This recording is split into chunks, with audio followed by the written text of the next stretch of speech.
When watching our favourite artists sing their hearts out on stage and deliver show-stopping performances on TV, it's hard to imagine that occasionally some of these superstars might not actually like their own songs. In fact, sometimes they actively hate them. A number of major recording artists, including Ariana Grande, Whitney, Kelly Clarkson and Nicki Minaj, have revealed over the years that they strongly disliked some of their biggest hits. So which of Nicki's hits did she disown years after it was first released? And why did Ariana Grande ask for her debut song, Put Your Hearts Up, to be hidden on her Vevo page? Which one of Whitney Houston's biggest hits did she initially refuse to sing? And why exactly does Kelly Clarkson have such a problematic relationship with Since You've Been Gone? So many questions, let's find out. Ariana Grande has been very open about her strong disliking of Put Your Hearts Up, her debut single from way back in 2011. As I'm sure you already know, at the time Ariana was a huge Nickelodeon star. So her record label were clearly eager to ensure she transitioned smoothly from kids TV star to pop star and not lose any of her young fan base in the process. Put Your Hearts Up, strangely enough, also included a melodic hook from the Four Non-Blondes' 90s hit What's Up. In an interview with Rolling Stone from 2014, Ariana had this to say about her debut single. It was geared towards kids and felt so inauthentic and fake. That was the worst moment of my life. For the video, they gave me a bad spray tan and put me in a princess dress and had me frolic around on the street. The whole thing was straight out of hell. I still have nightmares about it and I made them hide it on my Vevo page. Well, that seems like a pretty melodramatic response, don't you think? It seems the American superstar grew tired of the song pretty quickly and even left it off her debut album, Yours Truly. The song did, however, get certified gold in the States for sales of 500,000 units. In an interview with Billboard from 2021 to mark the song's 10th anniversary, one of its writers, Matt Squire, spoke about how he felt about Ariana leaving the song off her debut record and having it removed from her Vevo page. I didn't notice. Artists feel that they outgrow their own material all the time, so that's a conscious decision. I could see it being that, I can only speculate. I was not surprised. As the first record evolved, it became clear that the dominant influences would be those more Motown and R&B influences. And from the get-go, I was surprised that she had picked this track early on.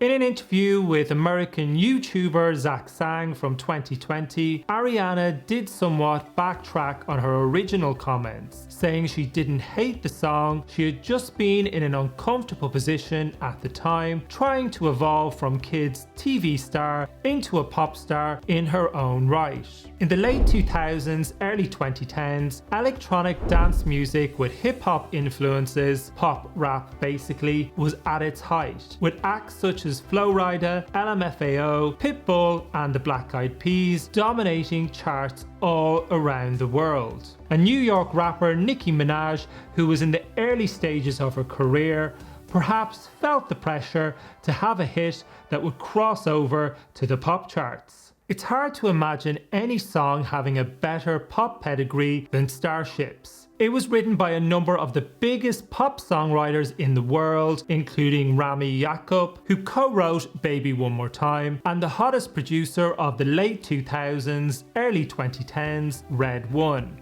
Starships went on to become a mega hit and one of the biggest solo hits of Nicki's career to date, along with Super Bass. However, years later in 2020, in a panel discussion with Polestar Live, the rapper had this to say about the song.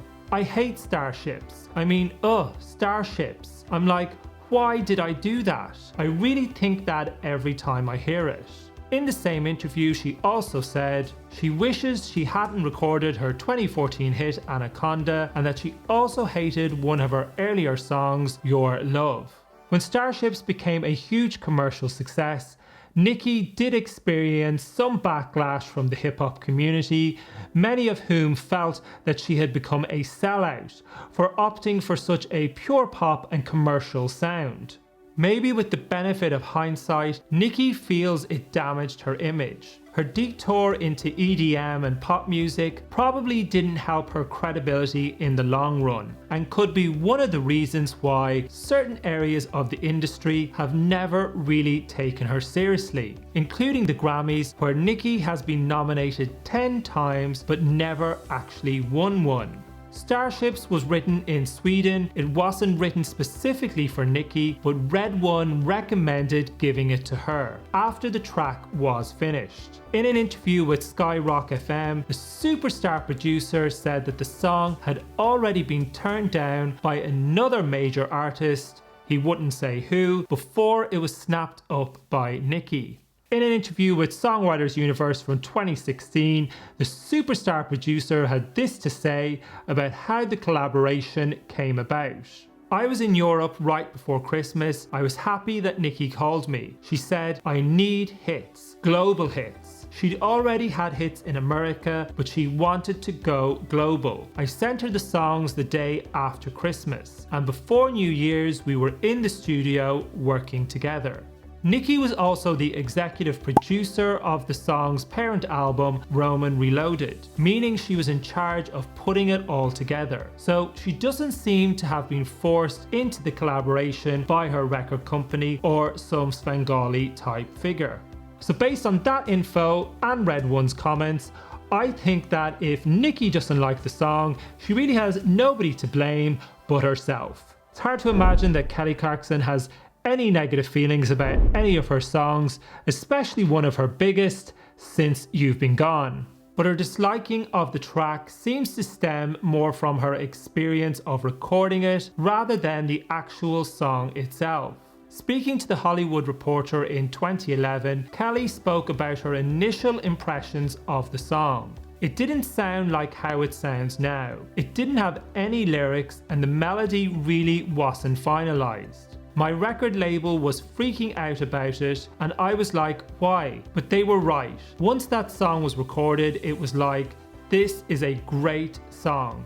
According to the head of her former record label, Clive Davis, who oversaw the making of her '05 album Breakaway, Kelly scheduled a meeting in his office soon after recording Since You've Been Gone in Sweden with super producers Max Martin and Dr. Luke. In his book, The Soundtrack to My Life, Clive wrote about what Kelly had to say to him in that meeting. "I want to be direct and to the point. I hate Since You've Been Gone and I hate Behind Those Hazel Eyes. I didn't like working with Max Martin and Dr. Luke, and I don't like the end product. I really want both songs off my album." In response to this, Clive said it was too late to take the songs off the album and refused, which left Kelly very upset. However, in 2013, Kelly disputed this version of events, and Clive responded by saying that he stood by what he had written in the book.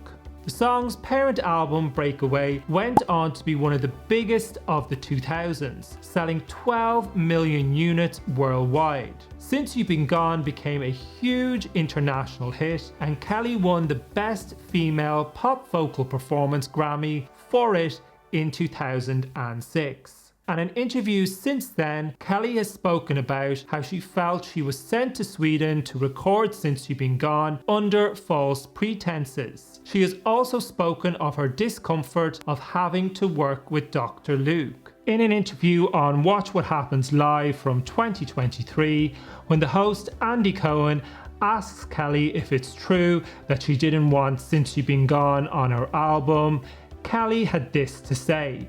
"Well, here's why I was lied to. I was told there's this song, it has dummy lyrics, they flew me to Sweden, these two people, Max and Luke, and they already had it written.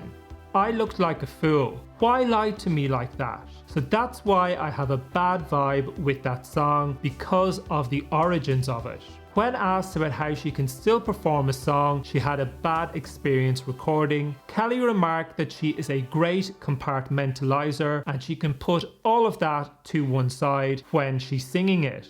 Whitney was undoubtedly one of the greatest superstars the world has ever seen and one of the greatest singers of all time. But despite always delivering heartfelt vocal performances on all her records, she really didn't like one of her biggest songs from the 80s, Where Do Broken Hearts Go? In an interview from '09, Whitney had this to say about the track.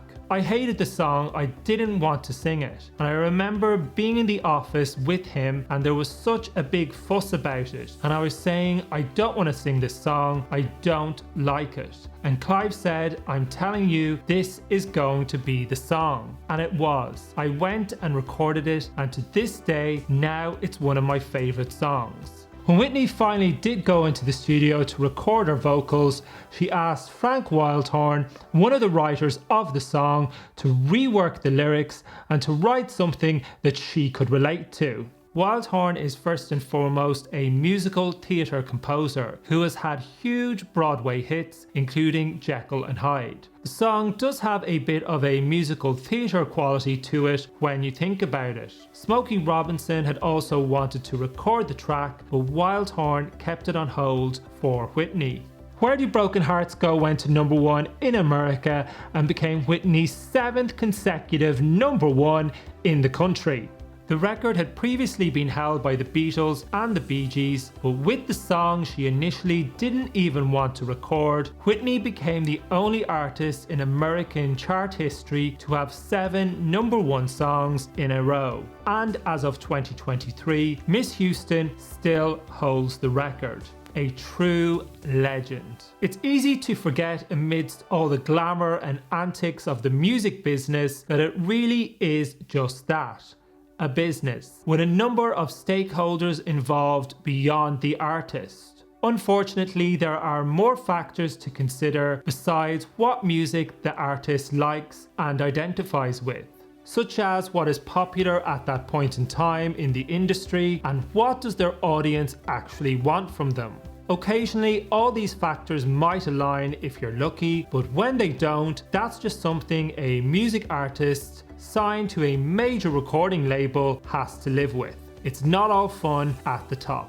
Whitney Houston is one of the most successful recording artists of all time. If you'd like to learn more about her and her legendary music career, click on this video. And if you got value from this video, don't forget to like and subscribe. Thanks for watching.